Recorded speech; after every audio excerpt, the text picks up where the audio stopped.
Do you see how many creators I have to push back against? Every single day. Another desperate TikTok with some random nobody hating on Meghan. Like it's a job. And I'm supposed to be quiet? Nah.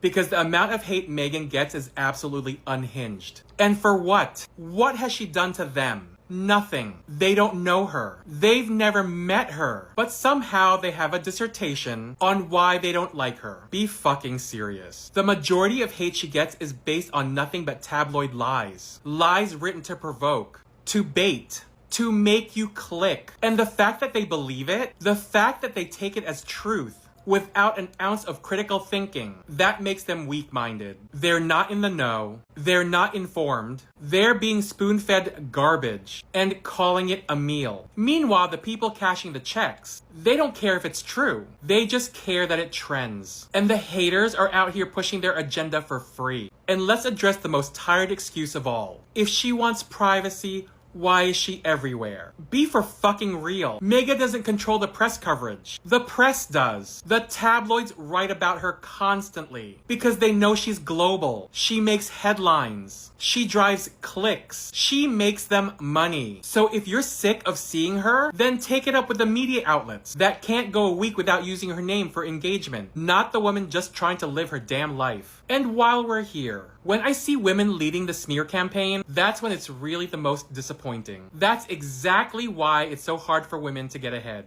Because too many women are conditioned to tear each other down. They're not critiquing, they're not exposing the truth, they're just another woman with a grudge against another woman. And it's giving patriarchy's little helper. And for the men who make Meghan hate content, it's pathetic. It's not journalism. It's not just asking questions. It's fucking misogyny. You're threatened by a woman who speaks with confidence, walks with power, and doesn't need your validation. And it shows. Let's make it real simple. If you say you hate Meghan Markle, and you don't know her personally, there are only 3 reasons why. 1, you're racist. 2, you're misogynist. 3, all of the above. There is no legitimate reason to hate a woman you've never met, unless you've internalized some serious hate yourself. Bad vibes?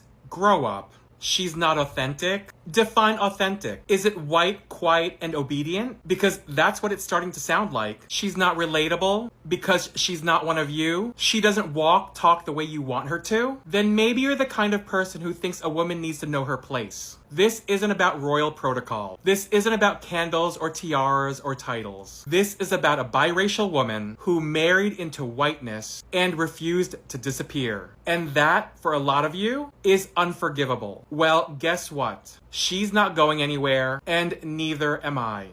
Copycat Kate is at it again. So let's talk about the real Wimbledon 2025 moment. And no, it wasn't the match. It was Wadey Katie's sudden obsession with stacked rings out of nowhere.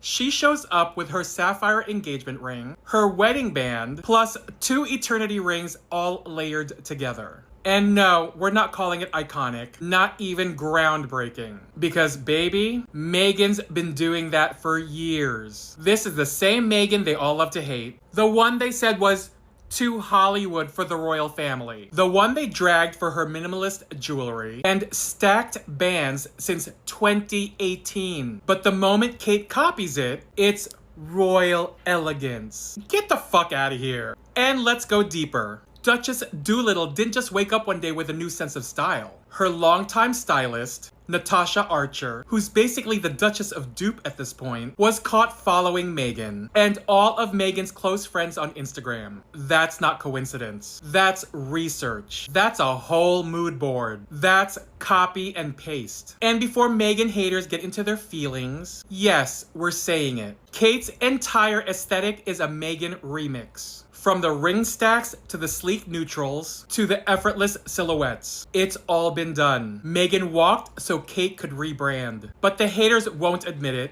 because it shatters the little fantasy they've built. That Meghan was the misfit, that she didn't belong, that she had no style, no class, no grace, and yet somehow Copycat Kate keeps taking notes. So here's your royal reality check. Meghan was never the problem. She was the blueprint. And what you're seeing in Wadey Katie is just a paler imitation.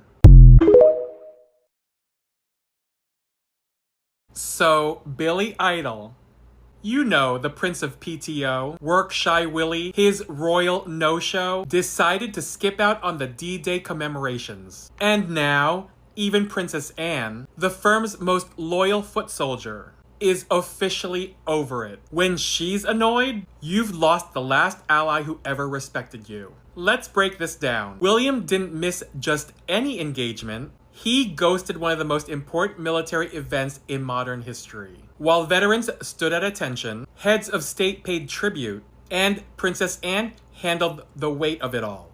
Billy was MIA, probably on his 6th wellness break of the year, or hiding behind a tree at Sandringham. And the excuse? He wasn't scheduled. Oh, please. The future king doesn't need a schedule. The job is the schedule. Billy made a career out of dodging responsibility while playing dress up for glossy photos. The only throne he's ever truly committed to is the ergonomic office chair in his private study. Perfect for sending out one email a week and tapping out for rest and reflection. Meanwhile, Princess Anne, 73 years old and still sharper than the rest of them combined, is forced to carry his dead weight. And for the first time, even she's done cleaning up after him. You know it's bad when the family human workhorse is looking at Billy like, get your ass up and do something. But where's the media outrage? Where are the screaming headlines? Where's the moral panic? Crickets. Because the UK press only finds a spine when it's time to scold someone whose name isn't Windsor. When William disappears, they call it grace under pressure. When he skips out, it's private family time. He could call in sick to his own coronation, and they'd still find a way to blame pollen. But here's the part I love. Now that they don't have Harry and Meghan to scapegoat, the knives are turning inwards. The firm is eating itself alive. You can only project so long before the cracks start showing. And now, William is being exposed for what he really is. Lazy, entitled, unimpressive, and most of all, a liability. The dog finally caught the car, and now they're realizing the perfect future king can't even show up for the bare minimum. You know what just hit me? I was scrolling through Emily's posts, and if you know, you know, and a few others, and something clicked. What we love about Meghan, it's not just the style, or the grace, or the success. It's the wholesomeness. There's a lightness in her, a softness that still holds so much power. And for those of us who've been through it, who've had to fight to keep our peace, that matters. It resonates, because we're always looking for the light. We're drawn to kindness, to generosity, to something good. And Meghan gives us that. In a world that constantly wants us to be cynical and numb, she reminds us there's still beauty in being genuine. And that's why this community exists. That's why we find each other. We're not bonded by hate. We're bonded by love. And then you look at the haters, the trolls, the bitter blogs, the YouTube channels scraping for views. It's all so dark, so jaded, so joyless. You can feel the emptiness in their content. There's no light there, just resentment. So maybe that's the real divide. Some of us choose to root for love, and others, they only know how to tear down. But don't get it twisted. Yes, I look for the light. I love the light, but I'm also a Gemini. I will flip and show you my dark side real quick if you push me. So keep it cute, because I will always choose the light, but I'm not afraid of the shadows. Here's why I hate Meghan Markle and why I suspect most of us do. And by most of us, I mean women. You mean white women. Because I know plenty of women who love her. But you sat in front of that camera, in your carefully casual sweatshirt, with your bookshelf backdrop, AirPods in, trying to give thoughtful women just reflecting. It wasn't thoughtful. It wasn't reflective. It was a calculated attempt to dress up resentment as intellect. You weren't seeking truth. You were just looking for a more palatable way to hate on a woman who's done nothing to you, except refuse to be small. 5. Her authenticity feels curated. Curated compared to what exactly? You don't get to define authenticity when your entire setup was clearly staged to look effortless. You wore makeup. You picked a flattering angle. You framed yourself in front of books and had the nerve to say she was the one performing? Let me ask you directly, what is your definition of authenticity? Can you even answer that without centering yourself in it? Is it tears? Is it chaos? Is it softness? Is it poverty? Is it the color of her skin? Does a woman have to fall apart in a way that mirrors you before you believe she's being real? Because from where I'm sitting, you've decided that poise is manipulation, that calm is deception, that survival must look like collapse, or it doesn't count. Let's be honest, you don't want authenticity. You want emotional labor. You want performance of pain. You want Meghan to fall apart in public, just so you feel validated in your doubt. But she doesn't. She stays calm, clear, focused. And because you can't relate to her version of survival, you call it fake. But here's the truth. Your definition of authenticity is entirely centered around you. If she doesn't move like you, speak like you, look like you, you don't recognize her humanity. You label it as inauthentic. That's not critique. That's lack of range. 4. She uses the victim narrative. She is the victim. She was stalked, harassed, lied about, racially abused by the press. She was subjected to more global scrutiny than any woman in that family because she dared to be visible and different. She told the truth about her experience, and you decided it was strategy. Not because it wasn't real, but because she said it in a way that didn't make you feel comfortable. You're not confused by her. You're just uncomfortable with a woman who refused to be destroyed for your empathy. 3. She left the crown but still wants the title. She didn't leave the crown and keep the title. She walked away from the entire institution. The HRH, the security, the palace, the staff, the senior role, everything. She left completely. And the use of Sussex as a surname? That's standard royal protocol. Prince William and Prince Harry went by Wales growing up because their father was the Prince of Wales. Now Harry's kids use Sussex. And Prince George? He goes by George Wales in school. It's not branding, it's convention. And again, you'd know that if you cared enough to check. Google is free. You're not interested in facts. You're invested in spin. You claim she clings to the monarchy, but you're the one who keeps invoking it. You don't want her to let go. You want her erased. 2.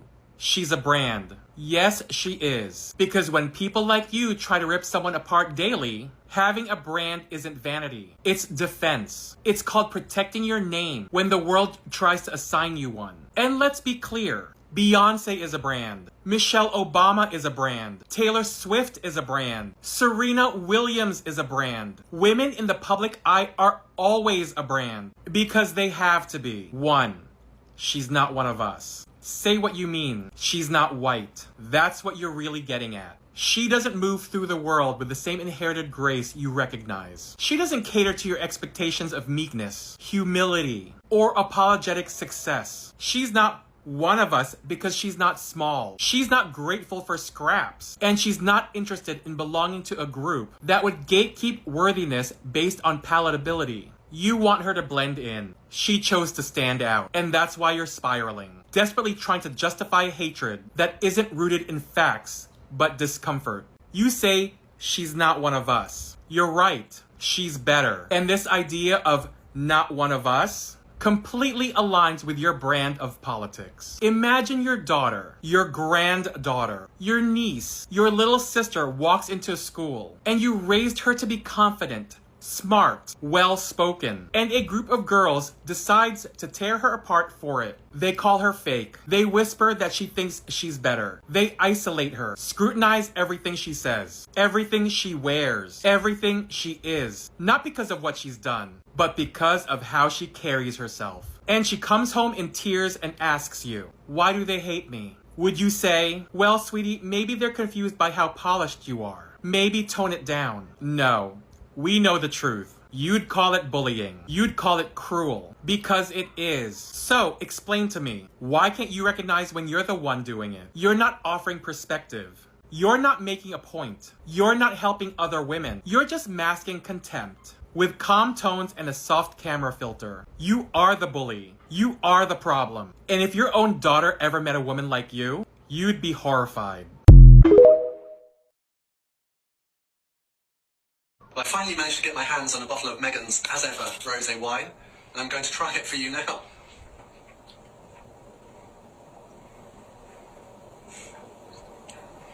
Oh, it's sort of sweet at first, and then it leaves this sort of bitter, metallic aftertaste.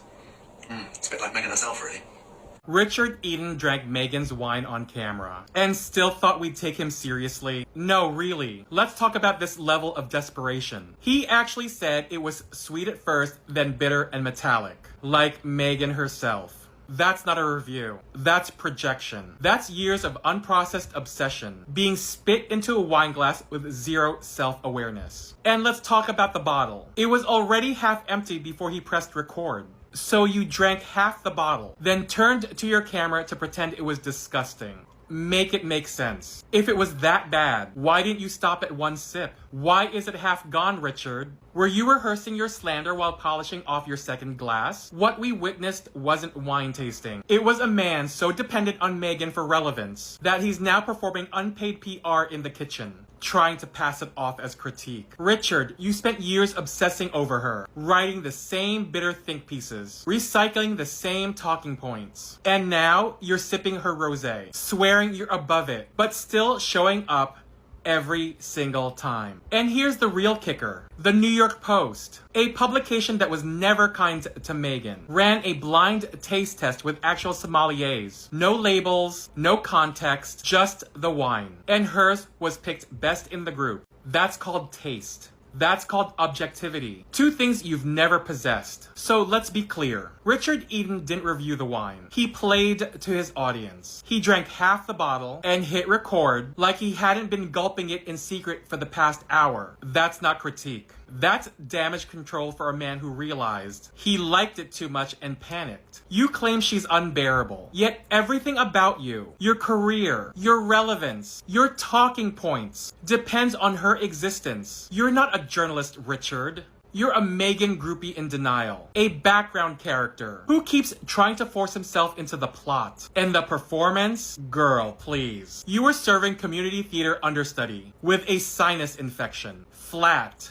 Awkward. Forced. It wasn't giving sophisticated. It wasn't giving witty. It was giving should have stayed off camera. That fake sneer, that dramatic pause. You're not a sommelier. You're not a critic. And sweetie, you're not an actor. Your taste level is non-existent. In wine, in delivery, in basic self-awareness. Every second of that video was crying for attention, dressed in a bad suit and worse lighting. That bottle wasn't half empty. It was a mirror. And what stared back wasn't Meghan. It was a bitter, irrelevant man in a clearance rack blazer, desperate for a headline, desperate for attention, and absolutely drowning in his own mediocrity. Swirl, sip, shrivel, disappear. Meghan Markle, yeah. Meghan Markle, the great person who apparently says, if you remember, well, the only thing I'd like people to do is tell the truth about me. Trust me, sister, if there's one thing you wouldn't want them to do, it is to tell the truth about you. But it's interesting because now, according to that source, she's having something of a crisis of confidence. What can it be about? Meghan Markle, you may have noticed, has gone a dab quiet on the land of social media. Yes, ever since she launched that wine, well, the wine that apparently...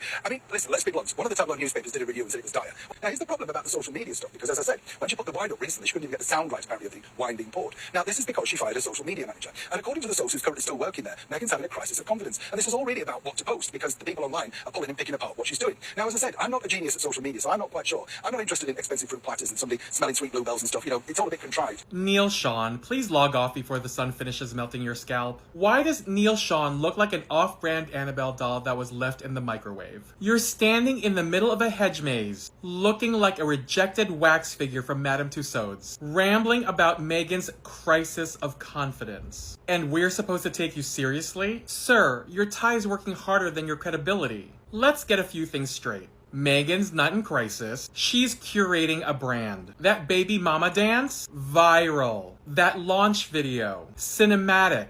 Her team understands the aesthetics, time, tone, and restraint. You, on the other hand, are out here filming conspiracy theories on a Motorola Razr with the energy of a confused substitute teacher who just discovered TikTok. You keep throwing around the phrase, according to sources. Honey, what sources? The same ones who told you she was relaunching the TIG in 2022? Or the same intern at a failed tabloid who now sends you scraps for a shout out? Be for fucking real. You have as much access to Meghan's inner circle as I have to the Queen's embalming fluid.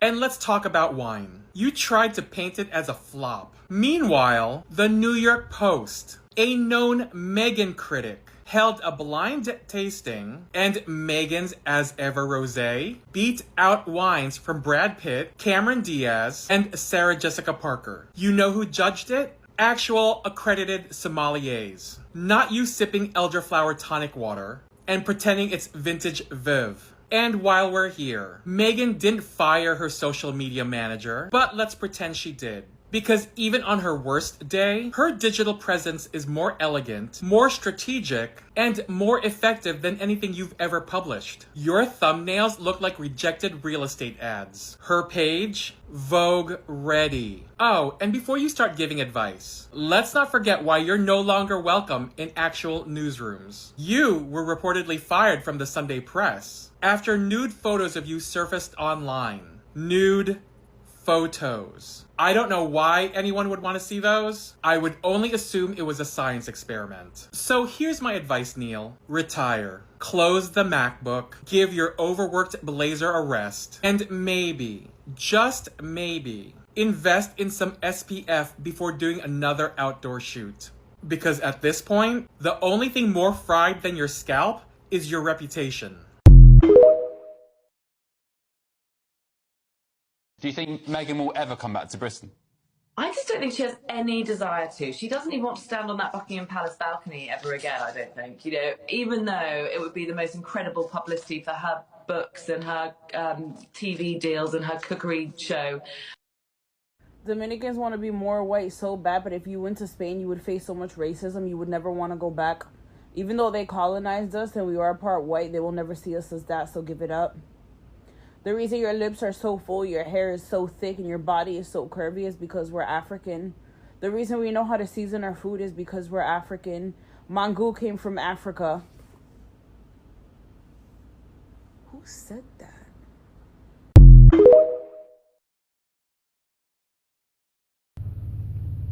I love my people, Lady Rosie here. How y'all doing?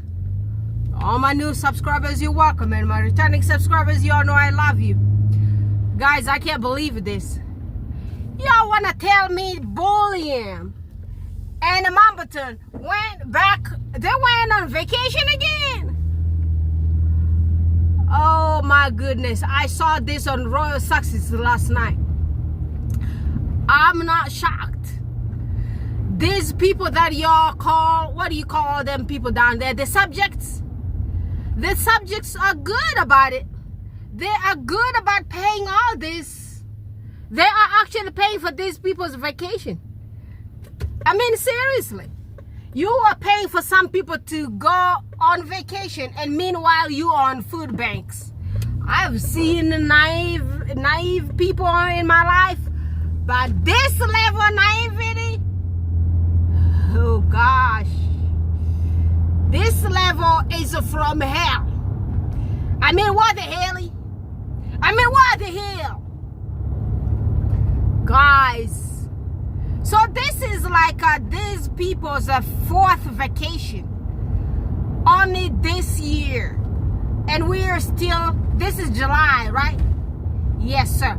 It's July. This is still July, and those people have been on vacation 4 times and they don't do anything for their subjects. And meanwhile, the subjects are out here flooding the internet supporting them. And the real working royals in Montecito, the ones who are launching companies, wines, food, all the good stuff, helping clothing companies sell off their supplies of clothing. They are doing wonderful work for the humanity. And meanwhile, you got these others, these two, Make Mumbles, Mumbleina, Meadowbomb, Catherine. Y'all call her Catherine. Did she just get baptized Catherine when she got married? Before, what was her name? Was she not Kate? Or was she born Catherine Middleton? Or she got bestowed Catherine? Because those people get bestowed all kind of bullshit around there.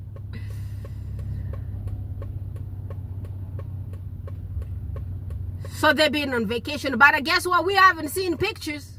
You know, sometimes those people be throwing just stuff out there to make you guys think that they are really living the best life, which they really are not. They are really separated. They just throwing this smoking stuff in your eyes. And y'all, I'm waiting for those pictures. And I don't even believe the pictures in that Saint-Tropez, whatever it was, Saint-Tropez. What was that pictures? Where were those pictures taken in France? In Normandy? Where? In one of those places where they went and William was hanging around with the bottles of those yellow wine, champagne stuff, and Mamboton was sitting down there looking at William knocking himself out. So I don't even believe those pictures. Those are pictures and everything that was said by the Paris match. If it was really like a real pictures. Because guess what? Nowadays AI is more legit than Barack Obama. I tell you that. Just take my word for it. AI became more legit than Barack Obama. I tell you that. AI, brother. AI is doing its thing. I tell you that. AI is doing its thing. So let's wait for this Greece picture. Which one? Which other newspapers gonna leak all those? Because they might have paid some people in that place there. What do you call it? In Greece, to make all those news around here, to lie to y'all guys, so y'all guys could believe those people are together. You know. And remember, those kind of stuff did happen to Princess Diana if you did follow those documentaries. When those people were already broken up and they will go for travel, they will take them for engagement in other different countries. It happened. So it's just the same. They are pulling pages from the same books. And nothing new here. Not at all. It's the same old tricks. Same. Same. And nothing new here.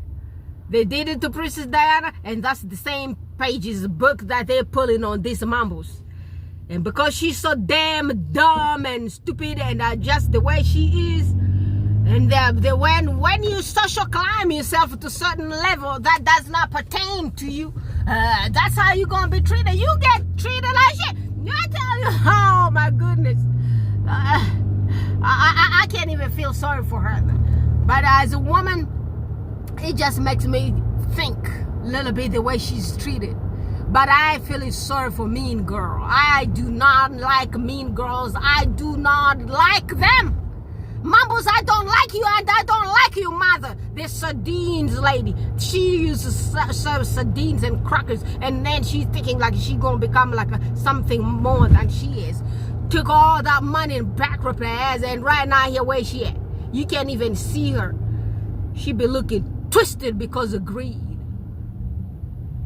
Bye, Felicia. Guys, I'll talk to you guys again later. Please go subscribe to my sister, my queen, Isabella Bax channel. That's the Isabella Bax on YouTube here. Let's get the sister 10,000 subscribers, and also go to my king, the Royal Sussex Baron. I love you, my brother. Please go subscribe to his channel. Also, let's get brother that silver plate for 100,000 subscribers, and it's just taking forever. It's been like 2 years since I've been talking about the same thing, and we're not seeing numbers going anywhere. But the Rangers, the numbers are up. And now it's so sad. But I also do not forget to go to my brother, my king on TikTok, the Notorious JTB. underscore 2.0 and the Night of Success, and all those channels belong to JTB, the Notorious. Y'all need to go to the brother there, and if you do find videos where people are saying nonsense about the successes, please send it to him so he could check those people, check them out. I'll talk to you guys again later. Bye for now.